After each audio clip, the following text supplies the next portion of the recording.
اعوذ باللہ من الشیطان الرجیم بسم اللہ الرحمن الرحیم۔ صحیح البخاری کے ناظرین السلام علیکم۔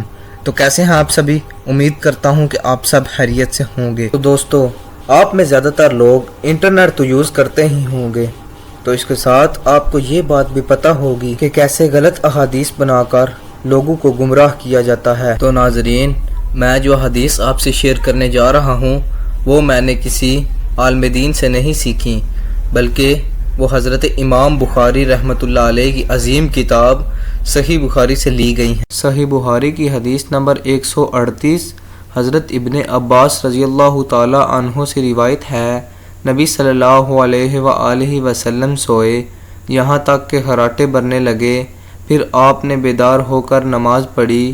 کبھی حضرت ابن عباس رضی اللہ تعالی عنہ نے کہا، نبی صلی اللہ علیہ وآلہ وسلم کروٹ پر لیٹے یہاں تک کہ سانس کی آواز آنے لگی، پھر بیدار ہو کر آپ نے نماز پڑھی۔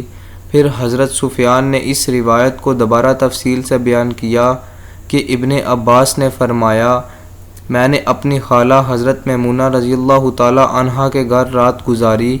نبی صلی اللہ علیہ وآلہ وسلم رات کے کسی حصے میں بیدار ہوئے۔ جب کچھ رات گزر گئی تو آپ کھڑے ہوئے اور لٹکتے ہوئے مشکیزے سے ہلکا وضو فرمایا۔ عمرو راوی اس وضو کا ہلکا پن اور معمولی ہونا بیان کرتا ہے، اور کھڑے ہو کر نماز پڑھنے لگے۔ میں نے بھی آپ ہی کی طرح وضو کیا، پھر میں آ کر آپ کے بائیں جانب کھڑا ہو گیا۔ سفیان نے کبھی یسار کے بجائے شمال کا لفظ استعمال کیا۔ آپ نے مجھے پھیرا اور اپنی دائیں جانب کھڑا کر لیا۔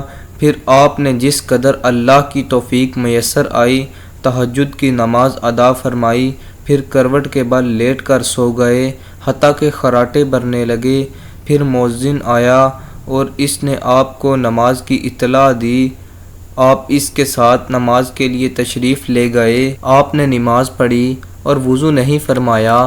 سفیان کہتے ہیں، ہم نے اپنے استاد عمرو سے کہا، کچھ لوگوں کا خیال ہے کہ نیند کا اثر رسول اللہ صلی اللہ علیہ وآلہ وسلم کے دل پر نہیں بلکہ صرف آنکھ پر ہوتا تھا۔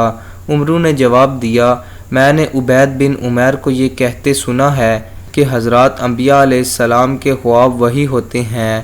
پھر درج ذیل آیت کو بطور دلیل تلاوت فرمایا، میں خواب میں دیکھ رہا ہوں کہ میں تمہیں ذبح کر رہا ہوں۔ صحیح بخاری کی حدیث نمبر 139 حضرت اسامہ بن زید رضی اللہ تعالی عنہ سے روایت ہے، انہوں نے کہا، ایک دفعہ رسول اللہ صلی اللہ علیہ وآلہ وسلم عرفات سے لوٹے۔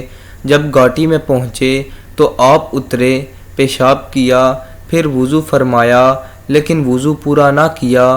میں نے عرض کیا، اے اللہ کے رسول، نماز کا وقت قریب ہے۔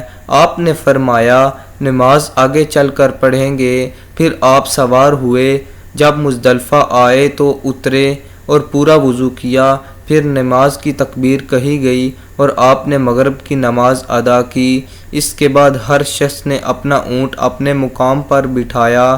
پھر عشاء کی تکبیر ہوئی اور آپ نے نماز پڑھی اور دونوں کے درمیان نفل وغیرہ نہیں پڑھے۔ صحیح بخاری کی حدیث نمبر 140 حضرت ابن عباس رضی اللہ تعالی عنہ سے روایت ہے، انہوں نے وضو کیا اور اپنا منہ دھویا، اس طرح کہ پانی کا ایک چلو لے کر اس سے کلی کی اور ناک میں پانی ڈالا، پھر ایک اور چلو پانی لیا، ہاتھ ملا کر اس سے منہ دھویا، پھر ایک چلو پانی سے اپنا دایاں ہاتھ دھویا، پھر ایک اور چلو پانی لیا اور اس سے اپنا بایاں ہاتھ دھویا، پھر اپنے سر کا مسح کیا، بعد ازاں ایک چلو پانی اپنے دائیں پاؤں پر ڈالا اور اسے دھویا، پھر دوسرا چلو پانی لے کر اپنا بایاں پاؤں دھویا۔ اس کے بعد کہنے لگے، میں نے رسول اللہ صلی اللہ علیہ وآلہ وسلم کو اسی طرح وضو کرتے ہوئے دیکھا ہے۔ تو دوستو، امید کرتا ہوں کہ آپ نے ان احادیث سے بہت زیادہ فائدہ اور علم حاصل کیا ہوگا، اور اگر آپ ان مزید احادیث سے فائدہ اور علم حاصل کرنا چاہتے ہیں تو ہمارے چینل صحیح البخاری کو سبسکرائب کیجئے اور بیل آئیکن کو کلک کیجئے تاکہ ہر ویڈیو کے نوٹیفیکیشن آپ تک آسانی سے پہنچ سکیں۔